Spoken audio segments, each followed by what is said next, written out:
Hi guys, welcome back to my YouTube channel. So guys, in this video I'll help you how to link any bank with Cash App.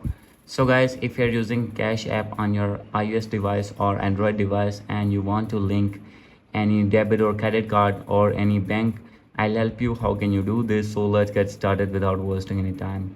So guys, first of all you need to open your app store, and now here you need to search Cash App.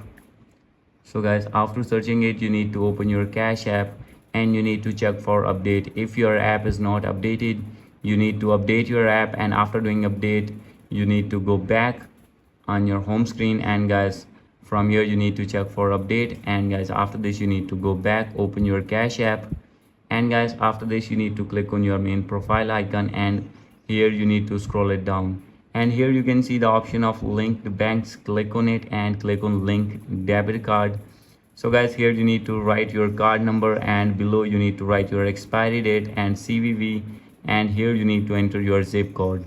And guys after this you have to click on link card, and guys after this automatically your bank will be linked with your Cash App. So guys, hope you like this video. If you like this video, please do subscribe my channel. Thank you.